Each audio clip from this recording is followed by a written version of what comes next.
Salesperson mocked the simple man for not belonging in a luxury dealership. Then he pulled out the deal of a lifetime. Before we dive into today's story, make sure to hit that subscribe button and give this video a thumbs up. The first thing people noticed about Eli Turner was that he didn't quite fit in. His boots were scuffed, the kind of worn you earn after years of honest work. His jeans were faded and slightly stained at the knees. His flannel shirt was buttoned all the way up, not for fashion, but because it was windy that morning. A bit of gray peeked out from under his old baseball cap, sun-bleached and fraying at the brim. To anyone who saw him walk into Park Ridge Motors, one of the most elite luxury dealerships in the state, he looked like he'd taken a wrong turn and somehow wandered out of a barn and into a showroom filled with machines that cost more than the average home. To Travis Reed, the 30-something top salesperson at the dealership, Eli looked like a waste of time. Travis was smooth, charming in that overly rehearsed plastic kind of way. His hair was perfectly styled, his suit tailored, and his smile was the product of teeth-whitening strips and relentless ambition. He made a point of scanning every new customer the way a lion sizes up a gazelle. Quick judgment, quick move. So when Eli stepped through the front doors of the pristine glass building, rubbing his palms like he was trying to figure out if he should take off his boots or not, Travis smirked. "Oh boy," he muttered under his breath to his co-worker Candace. "And here comes another one looking for the restroom or a free cup of coffee." Candace gave him a sharp look. "When you don't know that." But Travis had already turned toward Eli, adjusting his blazer and pasting on a fake smile. "Morning, sir," he said, strolling up to him like he owned the place. "The service department's out back. You might have come in through the wrong entrance." Eli blinked, then gave a polite smile. "Nope, I'm exactly where I mean to be." Travis's smile faltered for half a second. "Oh, well, what can I help you with today?" "I'm looking for a car," Eli said simply. He walked past Travis toward a sleek charcoal gray sports sedan gleaming under the showroom lights. "Heard this one's a hybrid. Real quiet engine, smooth ride. My brother says it drives like a dream." Travis raised an eyebrow. "And it certainly does. But just so you know, this baby starts at 87 grand. With upgrades, you're looking at closer to 100. Eli didn't flinch. "So good engines cost money. That's just a fact." Still, Travis couldn't help himself. "And no, we've got some certified pre-owned models in the back lot. Great vehicles, excellent condition, and a little more accessible, if you catch my drift." Eli chuckled softly. "Do I look like I'm here for a bargain?" Travis cleared his throat. "It's not about looks, sir. I just assumed. But I don't belong here?" Eli finished, turning to face him. His expression wasn't angry, just still, measured, like a man who'd spent a lifetime hearing that same unspoken judgment. There was a brief silence, heavy in its awkwardness. Travis tried to recover, but Eli was already walking further down the showroom floor, his eyes scanning another model with interest. Candace, watching from her desk, stood up and walked over. "And oh, you need help, sir?" she asked warmly, throwing a sharp glance at Travis. Eli smiled. "Appreciate that, but I'm just looking for now. Like to take my time with decisions like this." He circled a sleek SUV next, running a hand gently across the paint. He asked questions, good ones, detailed, about engine specs, battery range, and maintenance packages. Candace answered every one without assumption or attitude. Travis, still lingering nearby, shook his head and whispered, "Guy's wasting everyone's time." "When you might want to check that attitude," Candace replied. "People don't always dress like their bank accounts." An hour passed. Eli took his time. He didn't ask for refreshments, didn't try to charm anyone, just studied the cars with the same quiet focus a craftsman gives to his tools. And then, just as Candace was starting to wonder if he'd leave empty-handed, he pointed at the original sports sedan, the one that had caught his eye first. "I'll take that one," he said. Candace blinked. "Excuse me?" Eli pulled a weathered checkbook from his back pocket. "I'd like to buy it today. Full payment. No financing." Travis's laugh rang out before he could stop himself. "Sir, I don't think that's how this works. That car's not exactly something you pick up like a bag of feed." Candace turned to glare at him. "Ben Travis." Eli looked at Travis calmly, his voice even. "You ever heard of Turner Logging?" Travis shrugged. "Can't say I have." "Well," Eli said, smiling faintly, "it's the third largest timber supplier in the state. Been in my family for 3 generations. I run it now. Just finished negotiating a multi-year contract with one of the biggest construction firms in the country. So no, son, I'm not here for a bag of feed. He tore the check from his book and handed it to Candace. Tis should cover it, with tax. Travis's mouth hung open, and for the first time all day, he was silent. Eli turned to Candace. And you've been kind. Fair, I appreciate that. I want you to handle the paperwork. Candace took the check, still slightly stunned, and nodded. Absolutely, Mr. Turner. I'll get started right away. Eli looked at Travis one last time. It might want to work on how you see people. You're selling cars, not crowns. Then he adjusted his cap, turned back to admire his new car, and left the floor humming an old country tune. And just like that, the man in overalls had walked into a luxury dealership and changed everything, but the story was far from over. The next morning, the dealership buzzed with more than just the hum of idling engines and echo of leather shoes across polished tile. Word about the man in overalls had made its way around the showroom, reaching the receptionist, the cleaning crew, the service technicians, and most importantly, the manager's office. Travis Reed stood stiffly in front of Dale Morton, the dealership's general manager, trying to mask his discomfort. So let me get this straight, Dale said, crossing his arms. An man walks in, dressed a little rough around the edges, asks about $100,000 car, and you try to send him out back to the used lot? Travis forced a grin. Come on, Dale. You've seen the people who come through here just to kill time. I was just trying to do your job? Dale cut in. Because that job includes treating every person who walks through that door with the same respect. Doesn't matter if they're wearing boots or loafers. Travis shifted on his feet. I didn't look like a buyer. How was I supposed to know? You weren't supposed to know, Dale snapped, and you were supposed to serve. Lucky for you, Candace picked up the slack, and she just closed the biggest cash deal we've had all month. Travis clenched his jaw but said nothing. Dale leaned forward, his voice low. You're good at sales, Travis, but this attitude, this elitist judge a book by its cover nonsense, it'll sink you, fast. With that, Dale dismissed him. Travis turned and walked out of the office, cheeks burning, pride bruised. Meanwhile, Candace sat at her desk, flipping through paperwork with a small smile. The sale had energized her, not just because of the commission, but because of Eli. There was something grounding about him. He hadn't played the game, hadn't tried to impress anyone. He simply was who he was, and expected others to meet him there. She pulled out the handwritten thank you note he'd left before driving off the night before, and it treated me like a man, not a checkbook. That means something. Keep doing what you're doing, Eli Turner. She tucked it into her drawer like a keepsake. Across town, Eli's new car sat parked in front of his modest cabin-style home on the edge of the woods.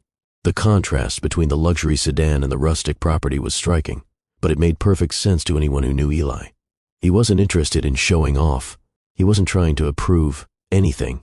The car was a reward to himself, a reminder that after decades of toil and sacrifice, he'd built something that lasted.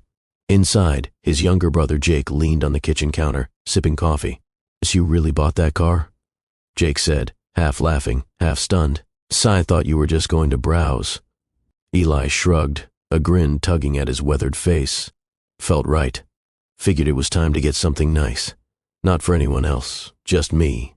Jake shook his head in disbelief. It really walked in there like that? In your work clothes? Why not? Eli said, sitting down at the kitchen table. Ain't ashamed of how I look. These clothes bought that car. Jake chuckled, and they didn't see that coming. Eli's expression turned serious for a beat.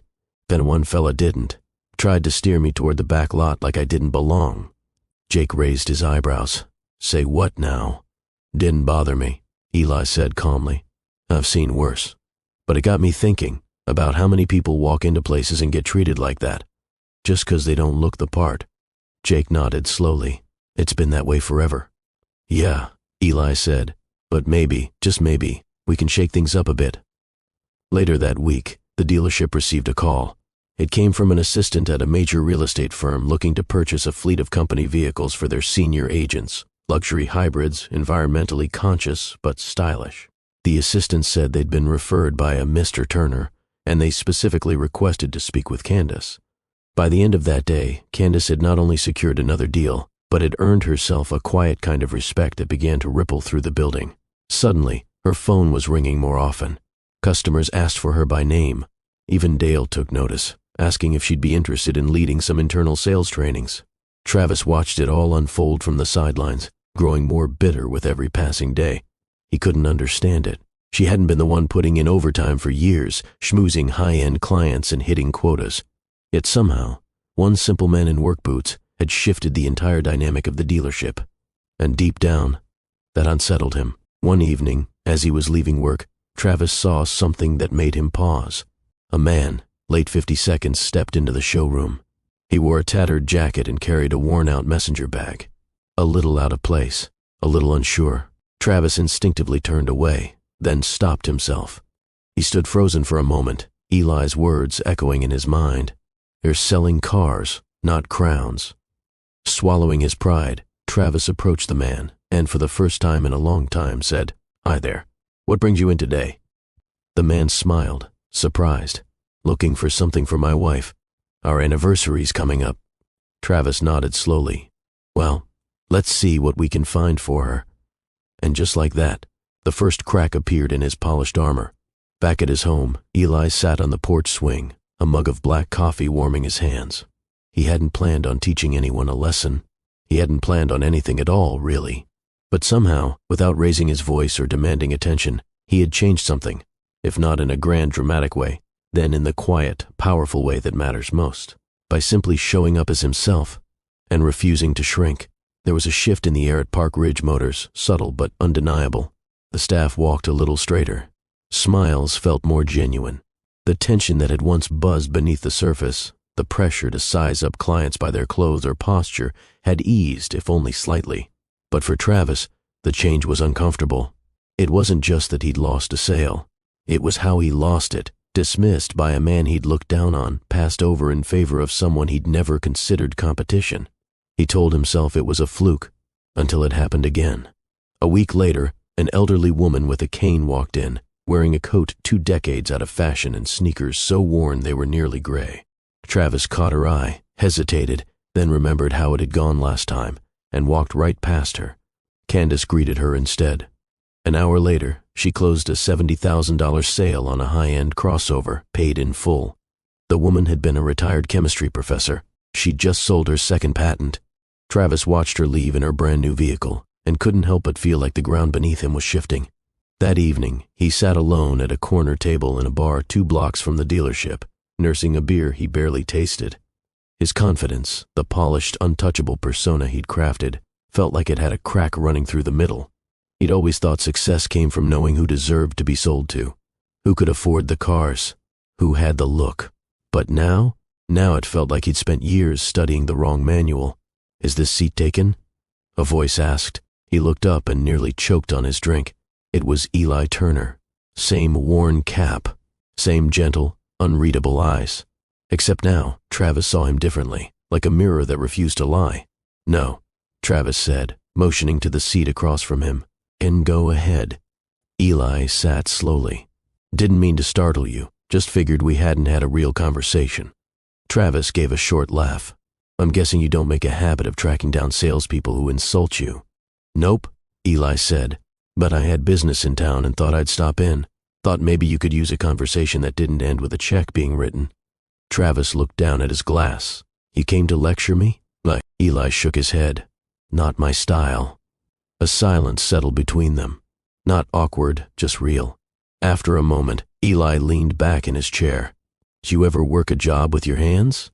"Not really," Travis admitted, "but my dad was in finance. I followed suit, did some marketing, fell into sales."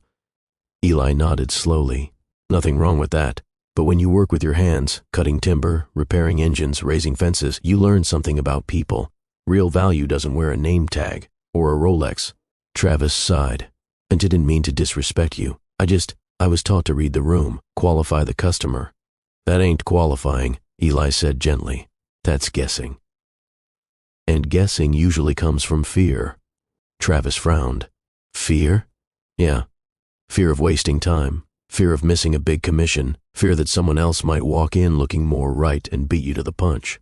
Eli leaned forward, resting his arms on the table. "But here's the thing, son. If all you do is chase the shiny things, you'll never recognize gold when it's still covered in dirt."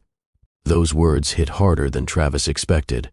He thought about the woman in sneakers, the professor, The quiet, unassuming people who didn't fit the dealership's image, but who changed the game anyway. "I'm not proud of how I treated you," Travis finally said. "And I've been off since it happened. I keep wondering if I've been doing everything wrong." But Eli offered a small, kind smile. "Not wrong, just shallow. And shallow ain't sustainable." Travis chuckled bitterly. "So, you make this sound easy." "It's not. But it's simple," Eli replied. "Treat people the same, no matter what they walk in with or without." He stood up, leaving a $20 bill on the table. "That's it. That's the whole game." As he turned to go, Travis called out, "Oh, you really believe people can change?" Eli paused at the door, looking back. "And I wouldn't have sat down if I didn't." Then he was gone. The next morning, Travis came in early. He stood on the showroom floor before anyone else arrived, looking at his reflection in the spotless glass panels, feeling like he was seeing himself clearly for the first time. That day, he didn't chase the customers who looked wealthy. He didn't steer anyone to the back lot. He didn't assume. Instead, he listened. And when a shy young woman in overalls walked in asking about a sedan for her dad who'd just retired from farming, Travis didn't hesitate. He welcomed her warmly, asked about her dad's needs, his hobbies, his daily routine, and by the time she left, smiling, keys in hand, Travis knew he'd done something better than close a sale. He'd started a second chapter, not just in his career, but in who he was becoming. Back at home, Eli sat at his kitchen table, flipping through old invoices from the mill. Jake looked over his shoulder. "You really went to see that salesman?" Jake asked, amused. Eli nodded without looking up. Didn't want to embarrass him, just wanted to plant a seed. Jake poured 2 cups of coffee and slid one across the table. "You think it'll grow?" Eli smiled faintly. "It depends on whether he waters it." 3 months later, the dealership looked the same on the surface. Glossy floors, gleaming cars, and suits and heels striding across the showroom. But underneath, something had changed. The air felt lighter, the team more unified. The unspoken caste system, the judgment based on clothes, speech, posture, had started to crumble. And somewhere in the middle of it all was Travis, not leading with arrogance anymore, not calculating worth based on appearances. He still dressed sharp, still worked hard, but the chip on his shoulder had softened into something steadier. Humility, maybe, gratitude, or just a deeper understanding of people. That morning, he arrived early again, a habit he'd kept since his conversation with Eli. As he walked into the showroom, Dale flagged him down. "Got a moment?" Travis followed him into his office. "I've been watching you these past few months," Dale said, leaning back in his chair. You've turned a corner. "Clients mention your name more often, and for the right reasons this time." Travis nodded. "When I've been trying." Dale smirked. "Well, it shows. I've been considering candidates to oversee the new downtown satellite location." "You're on the short list." Travis blinked. "Seriously?" "Seriously. It's not just about closing deals. It's about building trust. You've been doing that." He paused. "And that takes more than talent. It takes growth." Travis sat with that for a moment. The old version of himself would have celebrated on the spot, maybe even bragged about it. But now, the recognition just felt solid, quietly earned. "Thanks," he said. "Really?" Dale nodded, then added, "Oh, there's someone outside asking for you. Said you'd know who he is." Travis stood, heart already guessing. Sure enough, Eli was there, leaning against the same spotless black coupe he'd bought all those months ago, same cap shading his face, that same calm presence. Travis smiled and walked out to meet him. "Didn't expect to see you today," he said. Eli nodded. "Had a meeting nearby. Figured I'd swing by, see how things are going." Travis gestured toward the dealership. "Better, for all of us. Thanks to you." Eli raised an eyebrow. "Wasn't me. You just started looking with a different set of eyes." They stood in a brief but comfortable silence before Travis asked, "So you in the market again?" Eli chuckled. "Not for me. I'm good. But I got a crew I'm setting up. Young folks from town I've been mentoring, giving them work, helping them get on their feet. Thought I'd bring a few by next week. They'll be needing trucks. Good ones." Travis nodded. "We've got a few models that would fit. I'd be happy to walk them through it." "I know you would," Eli said. "That's why I came here. Because I know they'll get treated like people, not price tags. Something swelled in Travis's chest. Pride, maybe, but the good kind, the kind that didn't shout. I'd be honored, he said sincerely. Eli stepped forward and offered his hand. Well, I'm glad to see the man under the suit. Travis took it without hesitation, and I'm glad you didn't walk out that day. That afternoon, Candace caught Travis staring out the dealership windows, lost in thought. Earth to Travis, she teased, walking up beside him. He smiled, eyes still fixed on the horizon, just thinking about how fast things can change when you stop trying to be impressive and just try to be real. She looked at him, a knowing glint in her eyes. Took you long enough. He laughed, the sound easy and unguarded. Yeah, but I got there. Candace nudged him with her shoulder. You did. He turned toward her. Candace, I never really thanked you for stepping in that day, for not letting me ruin it. She shrugged. You didn't ruin it. You just missed your chance, but you earned a better one. He nodded slowly. I'll try not to waste it. The following week, Eli returned, this time with 3 young men and a woman in tow, all dressed in dusty jeans and calloused hands. They looked nervous stepping onto the pristine showroom floor, eyes darting toward the polished cars and sharply dressed staff. But when Travis stepped forward, clean suit, kind eyes, no judgment in his tone, and welcomed them like old friends, their shoulders loosened. He sat with them, talked trucks, listened. Not once did he ask about budget until they brought it up themselves. By the end of the afternoon, 2 new trucks were sold, and 2 more were ordered for delivery. Eli stood by the door, watching the interaction unfold, a quiet satisfaction in his chest. Not because of the sale, but because of what it meant.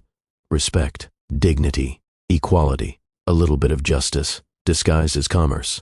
Weeks later, Travis kept Eli's words written on a slip of paper inside his desk drawer. He'd taken to reading them once a day. And real value doesn't wear a name tag. Or a Rolex. Every time he saw it, it reminded him who he used to be and who he'd become. The dealership had grown, but so had its heart. People came in now because they felt seen, not just sold to. And more often than not, they left with more than a car. They left with dignity. And Travis? He left behind the version of himself who once believed belonging was earned through status, appearance, or assumptions. Now, he knew better. Sometimes, the man in overalls carries the deal of a lifetime. But more importantly, he carries the lesson of a lifetime. Sometimes, the greatest lessons don't come from success. They come from humility. What would you have done in the salesperson's shoes? And have you ever been underestimated because of how you looked or where you came from? Drop your thoughts in the comments. We'd love to hear your story. And if this video moved you, don't forget to like, subscribe, and share it with someone who needs this message today.